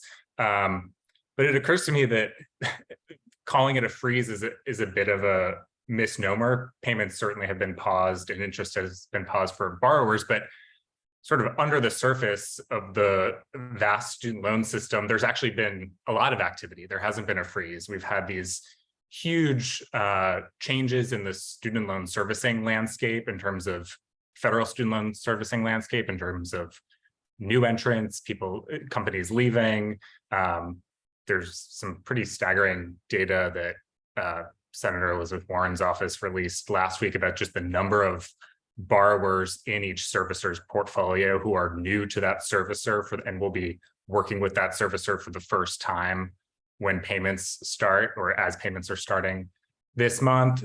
Then we also have, of course, all of the changes that the Biden administration has been making to various student loan programs, and these buckets of relief that are being offered to borrowers, and where I think, as some of the previous panelists mentioned, borrowers are at various stages of receiving that relief, being approved for that relief, and so on.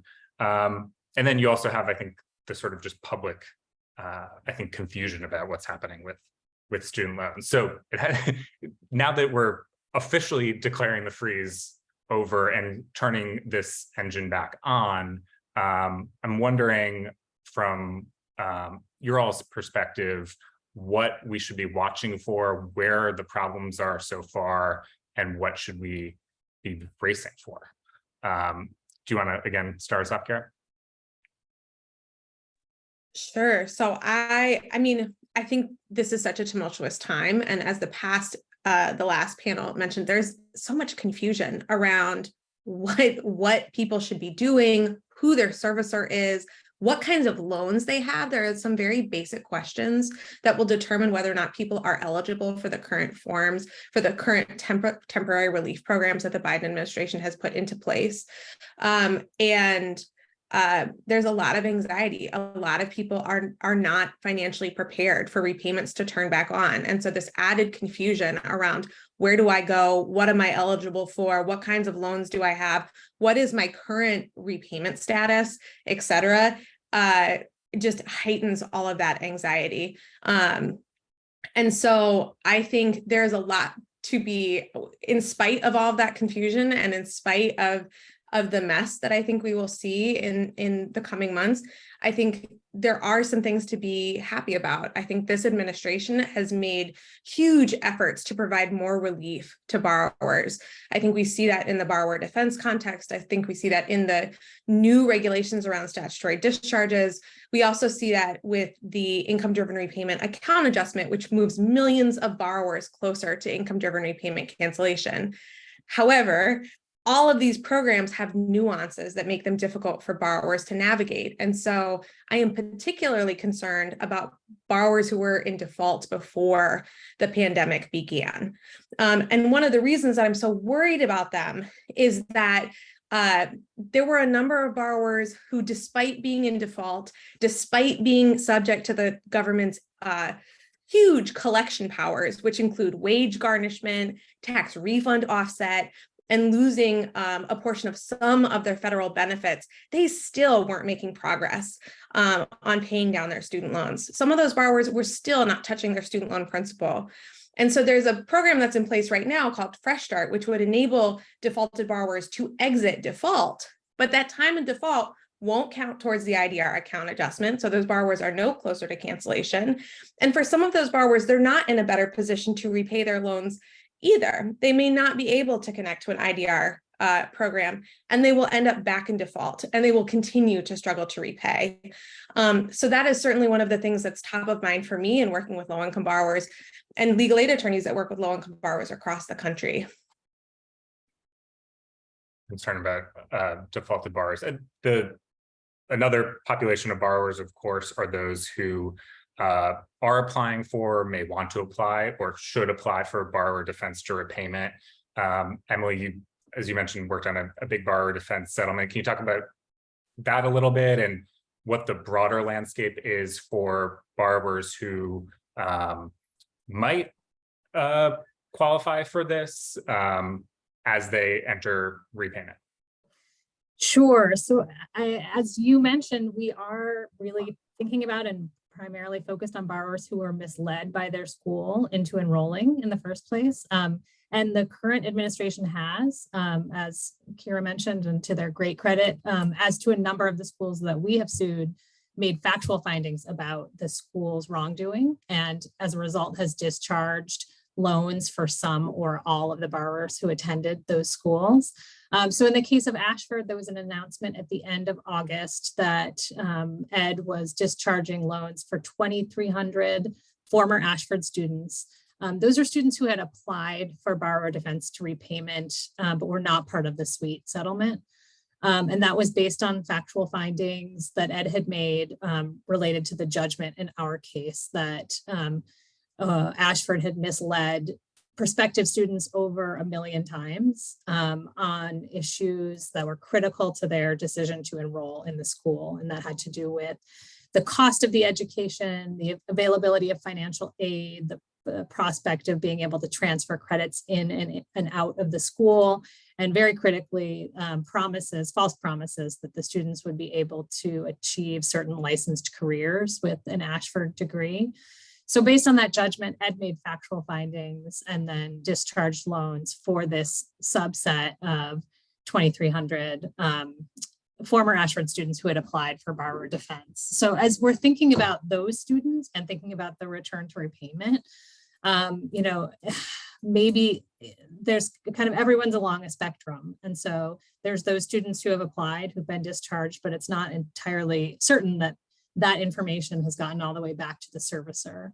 And likewise, there are students who might not have applied for borrower defense yet. And that's, a group I'm happy to talk about more and efforts there. But for those students, we also want to make sure that they are getting information and given the opportunity to apply for borrower defense if they've been, a victim of these various misrepresentations that are within Ed's quite broad factual findings.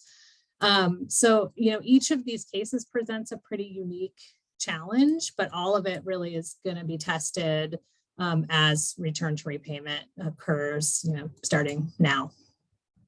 Yeah, I was going to say the education department over the past few years has made a huge number of factual findings, which I think hadn't happened during the Trump administration at all.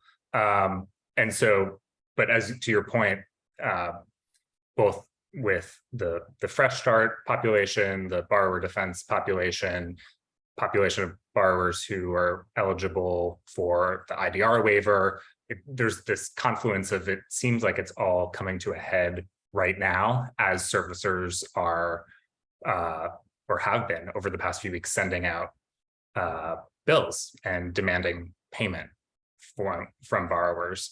And Winston, maybe you can talk a little bit about your work at this point. A major theme of your paper and the paper series that the Student Borrower Protection Center is releasing today is that when servicers are sending bills and asking for payment from these various groups of borrowers who are eligible for relief or have already been approved for cancellation, that implicates some consumer protection laws, and it may well be illegal. So can you talk a bit about that? Yeah, definitely. Thank you, Michael. And it really sort of hopefully ties up together a lot of the work that my colleagues on the panel and the first panel have done, the papers and outside of that in the real world. But any number of consumer protection laws could be brought to bear here, but focusing on sort of a mainstay, which is bans against unfair and deceptive acts and practices, or UDAPs, or at the federal level, unfair or deceptive or abusive acts and practices, which is the standard under Dodd-Frank, which the CFPB and state financial regulators and state attorneys general can enforce. And the bottom line is it's one of these things where, when something feels unfair, it may actually legally be unfair, right? Which is a violation of law. And these terms unfair, deceptive, abusive, all have, they're not, although broad, they're not vague, right? They all have prongs and elements that are laid out in law and have been examined by case law and through interpretive documents by authorized agencies. And when you start to walk through the fact pattern of borrowers whose loans should be canceled but are still receiving statements and having payments demanded, it starts to sound in each of these elements of these UDAP prongs. And just to walk through one example, right? So the unfairness test is essentially an act or practice causes or is likely to cause, so it doesn't even have to have happened yet, substantial injury, and that substantial injury is not reasonably avoidable by the consumer, and has no countervailing benefit to sort of commerce or to other consumers, right? And if you think about the fact patterns that Emily and Kira and the entire first panel have talked about, a borrower who should, but for some problem, have their debt canceled, getting a bill in the mail, it's a substantial injury for reasons Eileen articulated. Getting a bill is either an outlay of money or it's stress and time spent having to figure out what's going on and why you're getting this bill when you thought you had your debt canceled or were told affirmatively by a government official or even a court judge, a federal judge, that your debt was going to be canceled. That is, I think it's no question that it's a substantial injury or a likely one to demand payment from people who shouldn't have to make a payment. And it's not very reasonably avoidable by a borrower, right? Not only practically speaking is the power differential so enormous between a federal contractor and an individual borrower. Also, as folks have already said, it is near impossible right now to get someone on the phone to talk through these problems. It's not reasonable to expect someone to spend 5 or 6 hours on the phone, which is what we're hearing regularly, to reach a customer service agent who frankly doesn't always give accurate information. So it's a hard thing to avoid, especially when every public figure at every level of government right now has been saying bills are coming, bills are coming. Even this on-ramp, President Biden said, pay your bill if you can. Pay your bill if you can and pay your bill if you should are very different things, right? So even someone who feels like they maybe shouldn't pay might, have been receiving a signal from the president that they should be making a payment on this. They don't necessarily know it's unjust. Another reason why it's not reasonably avoidable by the consumer, these legal rights to have your debts canceled aren't always known by the individual, whether you're part of a class and the work was done for you, or whether you're eligible, you meet every element of a law, but you have to affirmatively apply or be processed, what have you. It's hard to avoid harm that you don't perceive as harm in the moment, right? And finally, is there a countervailing benefit? I would argue no, there isn't a countervailing benefit to charging people and making them pay who shouldn't have to pay. For a couple of reasons. One, correcting that may incur its own costs, right? If the Department of Education has to figure out who gets refunds and process all of that, that is a cost that has to be weighed against whatever benefit of revenue comes in from accepting a payment. And also public policy would suggest we shouldn't consider this a benefit, right? If Congress created programs that entitle borrowers to debt cancellation and the act of taking payments is violative of those programs, the spirit or the letter of the law, public policy would say we shouldn't frame that as a benefit that is somehow countervailing the harm to the individual borrower. So that's just one sort of example of how when you actually map out the circumstances that any of these classes or subclasses of borrowers are experiencing, they track against these intentionally flexible but powerful consumer protections under federal and state law, these UDAPs. And that's potentially real liability for these servicers. It's a whole separate question, and I know Jonathan's thought a lot about this, whether there are legitimate legal defenses to that liability, but these are colorful claims, right? These are things that law enforcement agencies and individuals should be considering if they know people who are getting bills who shouldn't have to pay. I want to get to those legal defenses in a minute, but I'm curious, in your view, the landscape of what types of misconduct we're potentially looking at here shifted, or do you think it will be shifted? Before the pandemic, there was a lot of talk about essentially servicers being accused of misleading borrowers, or providing inadequate information around especially income-driven repayment programs, for example, or the public service loan forgiveness program. Those allegations formed, the basis for a lot of state attorneys general lawsuits against servicers. Not that issue may be totally resolved, but is the issue you're talking about a little different here in that it's billing practices around sort of recent developments in the cancellation space? Yeah, I'd say it's sort of both things. So, the papers for today and maybe the thrust of the discussions today are about this, moment in time populations of borrowers whose debts should no longer exist and the fact that they're being thrown back into repayment. Overlaid over all of that, Michael, is the reality that servicer errors are continuing in the same breed of servicer errors that we experienced during the payment pause and before the payment pause. We're seeing, and you may have seen yourself and reported and otherwise, issues with borrowers getting statements that misstate how much they owe, right? That is like a layer on top of whether or not they should be getting a statement at all. We're seeing, errors with like appealing incorrect determinations on applications. We're seeing problems with misinformation. I've been this week alone, I've seen correspondence from borrowers with their servicer where they ask very clearly, if I consolidate my loan before the IDR account adjustment at the end of this year and I'm seeking PSLF, like what happens? And they get this somewhat cookie cutter response that says, you will get your IDR credits back after, you'll start with 0 and then you'll, after the account, adjustment is run in a couple of months, you'll get your proper accounting added. So there's some acknowledgement that there's multiple steps there, but then it says just categorically at the bottom, and you will lose all credit towards PSLF, period. And doesn't contextualize that the same way it contextualized the IDR component of that. So we're seeing still these servicer errors of the 2010s continue into the 2020s. I would say that that sort of aggravates, but is a separate issue from the fact that people who shouldn't go back to repayment, period, are being sent back to repayment. Jonathan, do you want to jump in on the immunity issue? The legal arguments that servicers are raising in, I'm curious about the legal arguments they're making in court, but then I also want to ask you about sort of the political conversation around where fault lies here. Sure. Yeah, they're actually related questions given the tests that our courts apply in determining whether a servicer essentially can hide behind its relationship with the federal government and assert that they are immune to suit under state consumer protection laws for the kinds of practices that Winston was just pointing to. And so the kinds of questions that a reviewing court would ask is did Congress intend federal law to preempt state law, right, which would preclude a plaintiff from holding a servicer accountable for violations of state consumer protection law? Or did the servicer comply with the education department's instructions when the servicer did whatever it is that was harmful to the student loan borrower?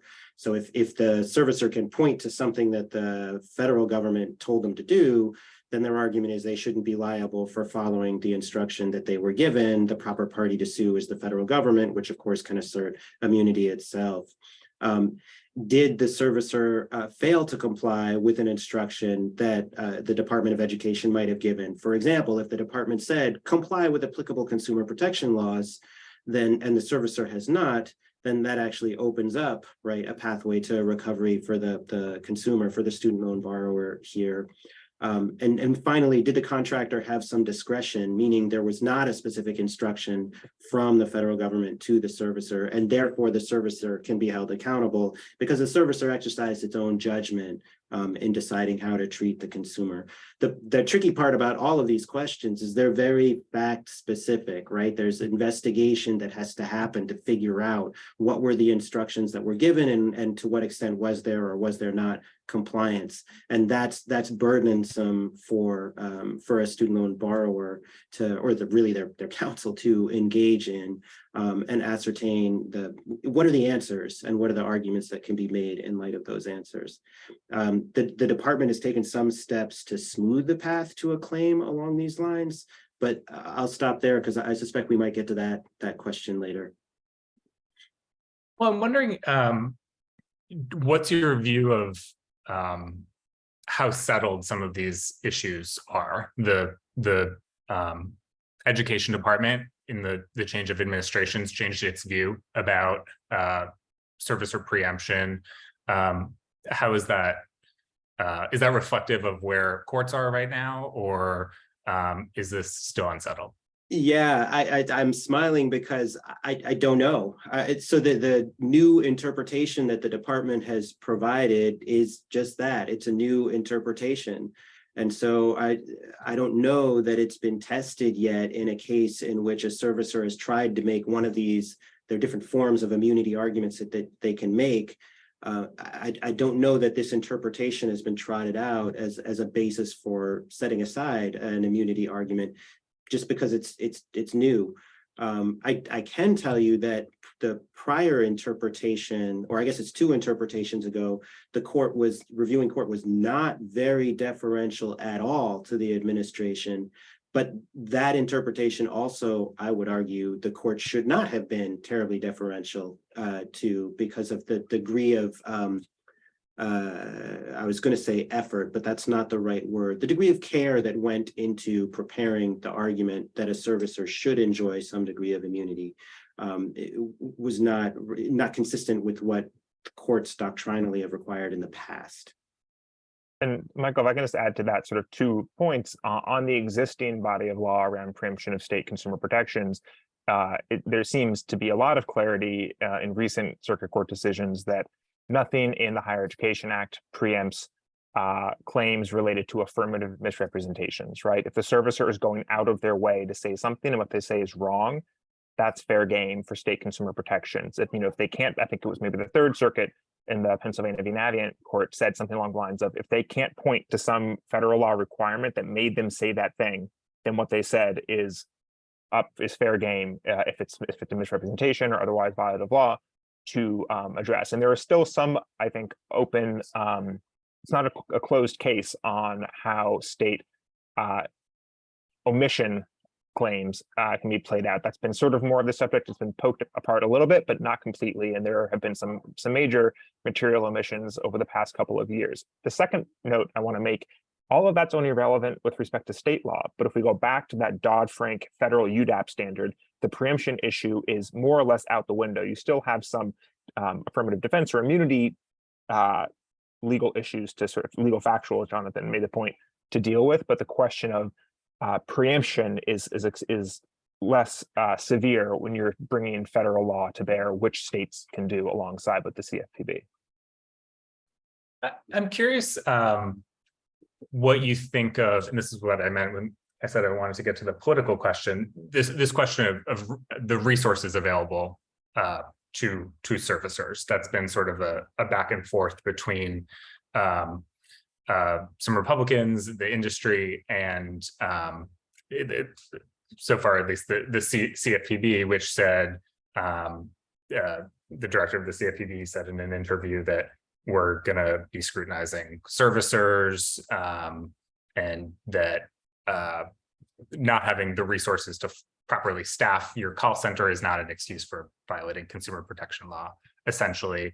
And the industry has sort of been pushing back on some of the scrutiny they're getting by arguing that it is true they're not getting as much money as they previously were to staff their call centers, that the restart of payments is resource intensive, that they don't have, the Department of Education has essentially blessed them curtailing the amount of time that their call centers are open, and has essentially blessed having longer hold times because the department itself doesn't have the money to pay the servicers. And I'm wondering where you see this resource question intersecting with the servicers' consumer protection obligations under the law. It makes sense to me that as a non-lawyer who, and a UDAP doesn't roll off my tongue, but it makes sense to me that saying I don't have the money isn't an excuse to misleading someone. That seems, you have to always tell people the truth no matter what. But is a borrower having to wait on hold for 2.5 hours to contact their servicer, is that in itself an unfair practice or something that could be illegal? I'm wondering if anyone wants to talk about sort of how you delineate what's a policy question that Congress has decided not to provide as much money as maybe it ought to for servicing, and what's illegal conduct. Winston or Jonathan or Yeah, I can take Yeah. first pass at this, and and Emily and Kira, who are both brilliant attorneys, may want to weigh in as well. I think like yes, and like that in and of itself may, if the circumstances and facts rise to the level of a UDAP, right? If the servicer says, call us if you needed help, we're here for you, and then you just like practically can't get them on the phone, right? And their chatbots aren't working, and it's just ends up being a false claim. Like that again, there are prongs to any of these consumer protections that have to be met. And similarly, if we want to frame it an unfairness for some reason, you have to think about what's the substantial injury, caused or related to being on hold, and maybe there is one. The note I want to make, though, is that we can think of this not just as discrete problems, but practices in the totality, right? If you are getting bad billing statements, if you have a question about your loan because you don't think you go back from repayment, and then you can't get someone on the phone for multiple hours, it becomes an aggregating factor that any one of those components may or may not rise to the level of an actionable UDAP, but in the totality may be like a scheme or structure or set of practices that are unfair or deceptive or abusive in the way that they work together. And there is case law that supports that concept, that sometimes things are more than the sum of their whole, right?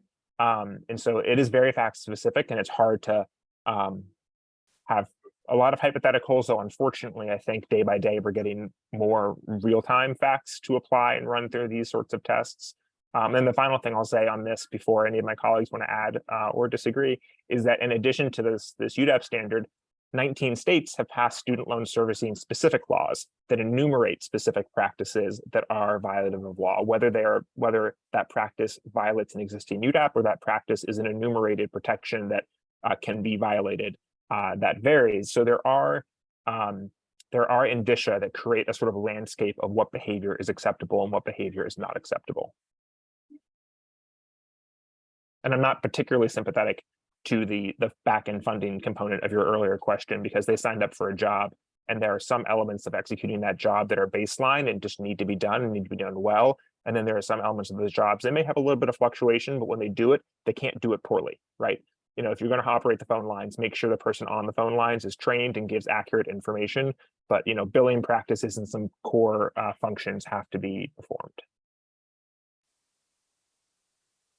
Can I just briefly plug the particular section of the collection of reports that Winston may be too modest to cite for folks out there, but there's a really wonderful bullet point list that helps define what is an unfair practice, what is deceptive, what is abusive, and it's really helpful, and it's literally one page of the report, so you can see exactly what Winston is talking about. I mean, we can thank the good people of the, 111th Congress, whoever wrote that, because it's just in the statute, right? It's just, it's decades of FTC work, but also all of that is packed into Dodd-Frank. So it's not sort of out of the ether. The other question here is like what the education department, as a separate matter from whether servicers are following the law or not, is what the education department might do, or additional things the education department could do to ease the return to repayment here.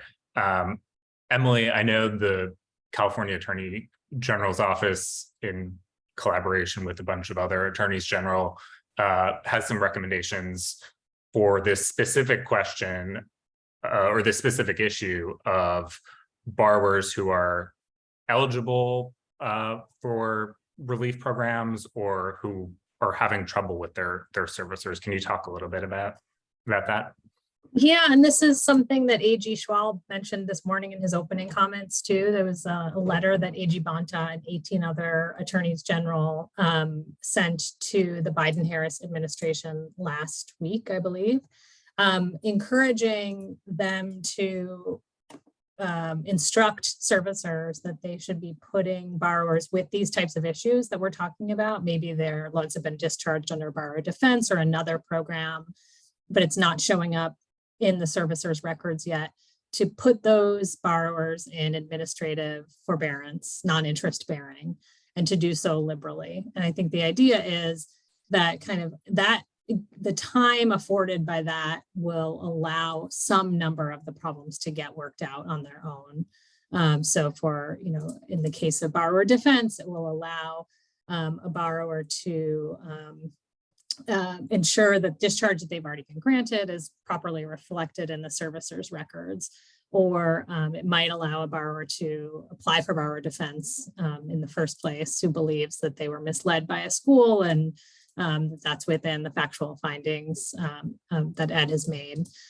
So I think the hope is that that process will kind of allow some time, if it's done properly, some time for issues to get worked out. It seems in some ways that would be almost a targeted extension of the payment pause for certain borrowers who are struggling in regards to accessing benefits. Is that fair to say? I think that's right. And I mean, we had talked to some about this particular discharge announcement for Ashford students. I know the panel was talking about things that keep them up at night. And what keeps me up at night is that this announcement affected 2,300 students who had affirmatively applied for borrower defense. There are approximately 300,000 Ashford borrowers nationwide. And so that delta is what I'm thinking a lot about, and ways to reach that group of students. So the judgment in our case was that there had been widespread, large-scale misrepresentations to prospective students, but nevertheless, just this subset of borrowers who have affirmatively acted are the ones who are getting discharge at this time. So how to reach those borrowers who maybe don't even know that they're eligible to apply for borrower defense, how to do it, are daunted by the application. And so our office has worked historically with the legal aid community and with other state attorneys general in the case of Corinthian borrowers to try to get that message out and encourage a lot of borrower defense applications. And we also work alongside the Office of Student Assistance Relief, which is a California state agency that, among other things, provides borrower defense guidance to borrowers and students, and to just try to get that message out. So that's kind of like the set of borrowers who, aren't even applying for borrower defense. They're not even at that point where they're having these issues with discharge not being reflected in the servicer's records. They just don't even know yet that it's an option for them. And having the time to kind of get those applications in is something that's going to be really important. Mm-hmm. Here, do you have, are there other things that the department should be doing or considering separate from what it's already announced it plans to do, which is to do more rulemaking around debt relief? But are there other steps you'd like to see the department take on return to repayment? Yeah, I mean, I think like I said before, I'm really concerned about defaulted borrowers who will never pay off their debt. And this was the premise of the paper that I worked on with my colleague, Abby Shafroth, that is also within this paper series. The department has existing authority. It shares the same authority with other federal agencies under the Debt Collection Improvement Act, where it can compromise debts under a set of circumstances. The Debt Collection Improvement Act is interpreted within the federal claims collection standards. And one of those standards that allows for compromise is an agency is permitted to discharge debt that it does not think it will be able to collect in full within a reasonable period of time. And I think there are certainly categories of defaulted borrowers in particular who have been in repayment where the government's collection efforts have not done anything to touch that borrower's principal. All of the payments that they've been able to collect have gone to interest or fees associated with being in default. In addition, the department could look at some borrowers in default and say, if your loans are over 20 years old and you're now in default, the likelihood that we will really be able to collect much from you to repay this loan that has unquestionably ballooned over time is so low that it's really not worth it to us to continue collecting on this loan, and we should compromise it and discharge it. The alternative is to also include time in default under the IDR account adjustment. I think in addition to the people that were in default before the pandemic, I've certainly heard from borrowers who are really distressed, who have been in a public service job for 10 years, but couldn't afford their payments. or they got misinformation about what counted towards public service loan forgiveness and are asking now, well, wait a second, I've been in repayment and I'm getting denied for public service loan forgiveness. And the reality is it's because they have periods in default. Additionally, I see borrowers, my legal aid clients see borrowers who have long periods in forbearances and deferments and then went into default. While they may be able to get some of that forbearance and deferment time counted under the IDR account adjustment, that time in default will not count. And so they still potentially have substantial amounts of time in repayment where there's psychological stress associated with having this very large balance that's still outstanding, even if they're eligible for a $0 IDR payment. And that's to say nothing of the credit implications. We hear from folks all the time who can't get a car loan, who have problems getting a lease because their debt to income ratio is off and they look too risky. And so I think the department should exhaust all of its powers to discharge as much debt as it can under the authorities that it has, and that includes the federal claims collection standards. Is I think in a lot of ways the return of repayment was seen as a way to hit reset on the student loan system. The administration has Fresh Start. Do you think that that's I hear your call to go further. Is Fresh Start itself automated enough, or is it, or are we going to see the same problems in Fresh Start that we've seen with other benefit programs where the uptake is what the challenge is? Absolutely. Great question. I think the fact that borrowers have to opt into Fresh Start is a big barrier. And we're seeing that not enough people know about Fresh Start. I also speak with borrowers who don't know that they're in default, that didn't realize that they could log into studentaid.gov and there's a red banner that occurs when they're looking at their account that says you're in default. And so I am deeply worried that the borrowers that would profoundly benefit from this program won't know that they're eligible, and then time will be up. And then they'll only be left with the two avenues out of default, either entering a rehabilitation agreement or consolidating their loans if they hadn't previously. And the reality is many borrowers in default have already exhausted those options. Mm-hmm.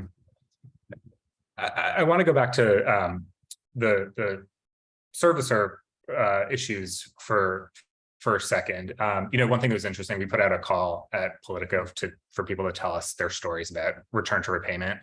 And I was surprised by the number of people who were experiencing some of the billing issues, Winston, that you mentioned with their servicer, and they were surprised that they were just immediately pushed into an administrative forbearance, which seems like a whole nother set of challenges that could, and a lot of them were concerned that means they'll miss out on a month of PSLF credit or IDR credit and some of the other challenges that come with being in a forbearance. I'm wondering if you can talk about the enforcement of these laws. It seems like the flood of things for regulators to look at right now is just so overwhelming. With you have tens of millions of bills being generated for the first time by servicers at once, and how do you see sort of the enforcement landscape here at this moment in time? Yeah, well, I'll sort of field it, but I would love to hear from Emily and other folks who work in enforcement right now, right? I previously worked at a regulator, but that was a couple of years ago. One thing I'll say is that we've really been stressing for as close to real-time monitoring as possible. The mechanisms that regulators at the federal and state level typically use to address problems are what's called exams, which are backwards looking audits, right? And they are scheduled out and they are methodical and they have a lot of value. I'm not saying exams aren't the way to go in general. They are not so good at identifying real-time crises, right? Because again, the crisis might be happening over here, but you scheduled your exam for over there and that's where your staff is. And so figuring out ways to exercise authority over this industry, which the CFPB has, and at least, close to 19 states have at this point, to just through their regulator, just demand reports, demand data, something like an executive dashboard, something that a policymaker or an attorney can look at on their computer screen and say, that doesn't look right, or we're seeing really slow processing times, or we're seeing data across servicers and there's an outlier. Why is this servicer taking so much longer to do this, or has such a high call abandonment rate? And creating sort of baselines and working together to figure out what are acceptable practices. So that is, I think, one approach to this moment, is just really closely monitoring. We know that there will be problems. We're starting to see the problems, but we need to have an intentional framework for identifying those problems, right? Even if we, aren't quite sure what form they'll take. And the reason I feel so strongly about this is because, and basically everyone here has touched on this, certainly on the first panel, once a borrower is harmed, it is really, really hard to actually make them whole again, right? They have missed that opportunity for the affordable car, from Kira's example. They have burned personal time, opportunity cost, lost time at a job, including potentially lost wages on the phone. They've missed an opportunity to purchase a house and generate wealth in a way that is, you can't really, 2 years later, when a settlement is reached and someone gets a check for $75, isn't really compensating for that. And so at this moment in time, especially given the unprecedented nature of turning on, some tens of millions of accounts, being as vigilant to real time as possible, and then being willing to just, roll up sleeves, which our law enforcement agencies are really good at. This is not something I think they can't or don't or won't do, but really getting in there and jumping in when they're, where there's smoke, there's sure to be a fire, and sort of figuring out what's going on. The last thing I'll say on this is it is really complicated. And so I think that what law enforcement folks are going to have to do is also educate themselves, talk to FSA, understand how things are supposed to be working, talk to the servicers, and then make an independent decision about if all that matches up, what seems unlawful, what seems unfair, and proceed from there. But the more sort of raw, straight from the source data that can be accessed, and which can legally be accessed over the next few weeks and months, the better, in my opinion. Emily, do you have thoughts on that? Do you have access to that raw data and those dashboards that? I mean, I guess just at the highest level, without getting into a lot of specifics, I think we can say that, if there are servicers who are trying to collect from students and they have information that student either has had loans discharged or is within a cohort of individuals who are part of an announcement of loan discharge, that collection activities leads to potential liability for the servicers. I love this idea of the real-time dashboard. I think, and kind of trying to get information as immediately as possible, because as Jonathan mentioned earlier, so much of this is so fact specific. And what we're hearing is anecdotal, and it's very reliable and anecdotal information, and it checks out. But that's not the easiest thing to try to act on quickly, and also to try to prevent, additional harm to borrowers. So I think, I love the dashboard idea. I think these kind of events, the kind of robust communication among the consumer protection community to try to share information about what people are hearing and what's going on, that will only allow, greater ability for enforcement if there are, servicer violations. Go ahead. I just want to jump in because Persis made this point towards the end of the previous panel, that at a higher level of abstraction, what we're talking about here, what both Winston and Emily and Kira have all pointed to, is the price of complexity. That it's just difficult for borrowers to figure out what is going on. And every step that the administration takes to try to ease the debt burden for borrowers, that is not a wholesale reform, is one more layer of complexity that borrowers and regulators alike now have to navigate. However successful, however well-intentioned, it just adds to the complexity. And so if I recall correctly, Persis posed the question of, is this how we should design a system to facilitate access to higher education? The answer is clearly no. But this is the system we are struggling to tweak while it's running in an effort to mitigate the debt burden and complexity itself is a problem that we have to recognize as such, even as we talk about more incremental reforms going forward. That might be, that is something I've heard from throughout, all these changes, particularly around the IDR waiver, the PSLF waiver. There is, the servicers are also complaining about the complexity too. Maybe there's like an element that further complexity there. It doesn't serve borrowers, but it also opens them up to further liability and mistakes and potential trouble following. The more things that they have to do, the more chances there are for things to go wrong, right? Totally. On the other hand, unlike individual borrowers, the servicers have resources to navigate the regulatory scheme that the department has developed, and the servicers are also negotiating with the department over the terms of whatever contract is going to have them dealing with borrowers. So I admit I'm biased, but I'm less sympathetic to their concerns about complexity, because much of the complexity has been introduced in order to protect borrowers from errors by servicers. What's your take, Jonathan, on sort of like how this is going to play out over the next few months in terms of enforcement? Like, if everyone is going to be drinking from a fire hose here, that there's just such a large volume of potential pain points for borrowers, but also these potential practices and things that servicers are doing that are going to need to be overseen by regulators.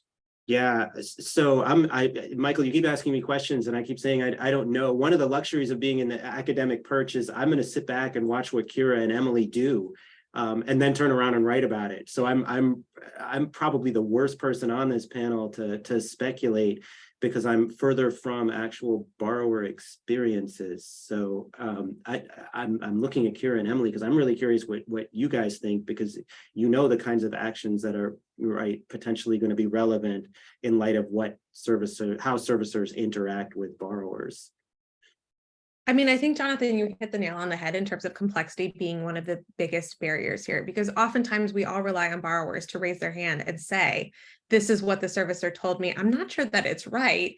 And that cues up other people to say, oh, wait a second, I have a critical mass of borrowers who are raising this issue, and then further investigate it. Unfortunately, the system is so complicated that borrowers don't even realize when they've been given bad information. And so oftentimes there's a lag in enforcement because it takes us a little while to unwind what's going on and to hear from enough borrowers where we're like, well, wait a second, you should have been eligible for cancellation.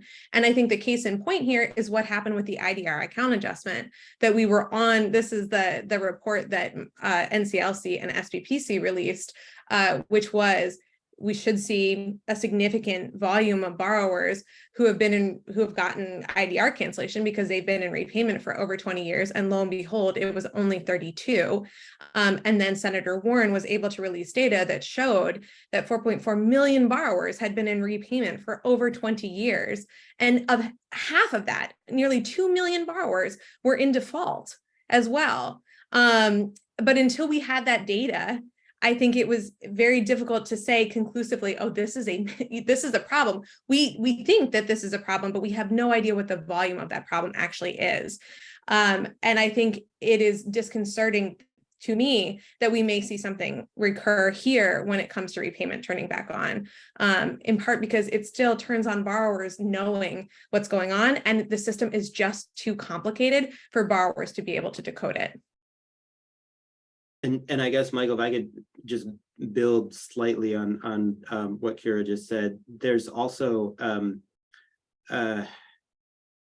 the lag time that we have to endure to get the information about what borrower experiences are, and the likelihood that because there's a lag and we'll see one form of potential misconduct and another form of potential misconduct, there will be incremental fixes to each revelation that we see, rather than a broader regulatory approach to try to prevent borrowers from having to endure whatever missteps or wrongful conduct servicers might engage in. And that just in terms of predictions, that's the one I'm worried about. That's kind of a depressing forecast that we can look forward to revelations of particular kinds of misconduct or incompetence, and then particular claims and response, and then potential regulatory fixes to each, rather than an effort to address the broader problems confronting borrowers. And Jonathan, just, you got me on a roll here. I would say, just to add one additional piece here, so many of the policy fixes that the Department of Education has implemented have only been forward-looking. And so they acknowledge that a problem exists and then they fix it for future borrowers. But that leaves millions of borrowers in the shadows, in the background, that have still been harmed, who are still looking at years and years or ballooning repayment, outstanding balances, who are stuck and don't have fixes. And so I think, that also complicates how optimistic I am in terms of how fixes will be implemented here. But Winston, I hope you are more optimistic than I am. Well, no, I don't know that I am, but I wanted to sort of put forward what I think will be a shared value statement that sort of speaks to the future, which is that as zealous as I may personally be, I'll use I statements as an advocate, I'm not rabid. I think the goal here is not another multi-state Navient case, right? No one wants to see a multi-year, enormous effort, multi-state effort like that was fantastic, but again, many years removed from the relief that it was trying to address, right? And so how do we avoid that, right? And I think Jonathan, so when he was talking about all these smaller things we see, in my mind, I'm like, oh, I hope we don't wait until a point where all these micro cuts end up being, borrowers hemorrhaging in 5 years, and then we have another multi-state, and this time it's one of the 5 servicers left standing, right? Because no one is winning in that scenario. And one way to avoid that is to just have better policy and better policing out of the government of current practices, right? That's the federal student aid, whether that means Congress has to fund them better, whether that means they make different decisions with the funding and authorities they have in real time, those are up for debate, right?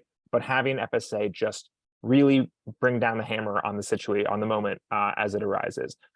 And then another way to handle that is if FSA isn't in a position to do that for whatever reason, avoiding a big multi-state by addressing things as early as possible and nipping it at the bud, right? And that is a law enforcement regulatory responsibility, which goes back to my point about both as close to real-time monitoring as possible, but also this idea back from the UDEP conversation that an amalgamation of seemingly innocuous things when taken together can be problematic. So not innocuous, but paper cutty things can add up very quickly. And so not being being willing to recognize that early on and stepping in early on. So again, the value statement of let's not have another large multi-state Navient because no one wants that. It doesn't benefit anyone. And then so working backwards from that, what can we do? And what can we do in as near to real time as possible with retroactive applicability, like Kira said. And with, I think, collaboration is going to have to be a big part of it because different stakeholders see and experience different components of the problem. What role do you think, transparency and releasing data and information by FSA plays here? I was struck on, I think someone on the last panel, maybe Eileen mentioned that, there's this huge benefit that the administration is offering in terms of the on-ramp and what's going to happen to credit reporting during the on-ramp. But we don't know exactly, or it hasn't been released exactly what servicers are being told to do with respect to credit reporting. That seems like one example where you need to know publicly, transparently where the what the policy should be, what servicers are being directed to do, so you can know where the sort of pitfalls are. Right.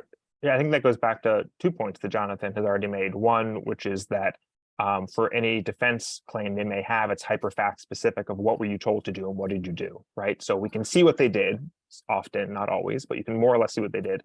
But you can't always see as readily what they were told to do and how they were told to do it. These are ostensibly public documents that are actually much harder to get your hands on than you would think.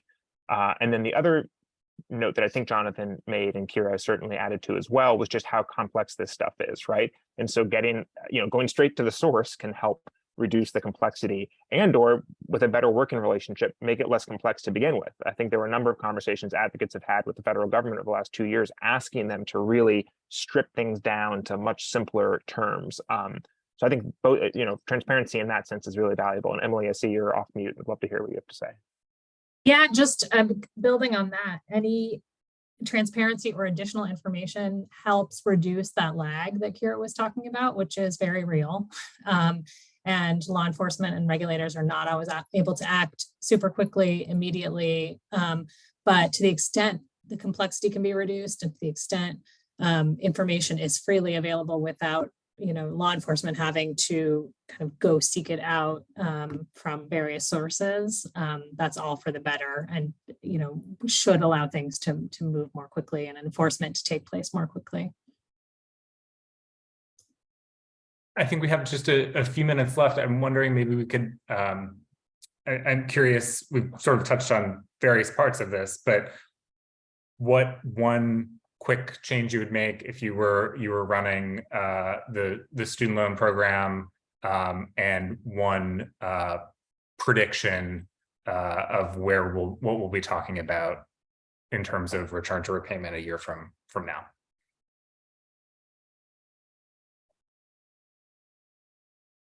Who wants to bite first? I mean, not to repeat myself, but I would say using the department's existing authority to cancel the borrowers that we know will never repay their debts would be one quick thing. And I will say, I want to caveat my earlier statement about the department only promulgating forward-looking policies. The IDR account adjustment and PSLF waiver was a great step towards correcting longstanding policies that weren't working. And so we certainly see the appetite from this administration to take bold steps to correct past errors. And so I hope that and I believe, as Eileen said previously, that the people in the administration are doing the best that they can. They are putting their best foot forward. And so I am optimistic that where we see errors in the return to repayment process, that the folks within federal student aid will move quickly to try to remedy them as quickly as possible. And so I'll stop there and I'll turn it over to the other panelists. Emily, go ahead. I'm sorry. Oh, sure. Yeah, I mean, I think if I were to wave a magic wand, I would try to expand borrower defense discharges to not just students who had affirmatively gone through the 15-page borrower defense application and managed to fill it out with specificity, but also students who were exposed to and victims of widespread fraud and misrepresentations by their school. And I think that would have the benefit of both obviously helping those individual students, but that is a way of kind of simplifying the application to not simplifying kind of the process as it applies to a whole set of students rather than kind of all these micro cuts and ways to subdivide different groups of students. So that would be what I would do. I think kind of building on that, and in light of the steps the administration's already taken, or the Department of Education has already taken, as you can tell from my concerns about complexity, I think one important fix would be to make as much of the relief as possible automatic to the borrower. Just don't, no opt-in, no submit forms. If the department has the capacity with data already under its control to determine whether someone is eligible for relief, to implement it in a way that puts no additional burden on the borrower. And I would want to see that in as many contexts as I'm thinking of several specifics, but in as many contexts as possible. Yeah, and I guess I would just, first of all, I'd like to incorporate by reference all the things they just said. And so hope this is cumulative, but I would like to see a little bit. Very big. Right, exactly. I'd like to see more ownership by Department of Education of its servicers' conduct and more behavior change, because even if we go back blank slate on all the problems right now, we haven't addressed some of the root cause which is servicer conduct and implementation of policies. The best policies with mediocre and bad delivery are not going to solve the problems. Great. I think that's a great place to end. It's really interesting to hear all your perspectives. And thanks for being here. I think we're turning it. Oh, there's Mike. Hi, Mike. Thank you, everybody. Thank you, Michael, for moderating an amazing panel. Thank you to all of our panelists today and to our keynote speaker. This has been a fantastic couple hours, really diving deep into all the things that are broken in the student loan system. And I appreciated the optimism from so many of our panelists that we can actually build a student finance system that works for people and does not leave vulnerable borrowers exposed to predation by these big student loan companies. So I hope we get there. I'm confident that we will. And I do know, I want to echo what Kira said at the end there, that there are folks in the administration that are fighting hard every day to build something better here. And hopefully we can get there. So with that, I just want to say thank you one more time to everybody and to our partners at the Student Loan Law Initiative for co-hosting this event with us. And have a wonderful rest of your afternoon.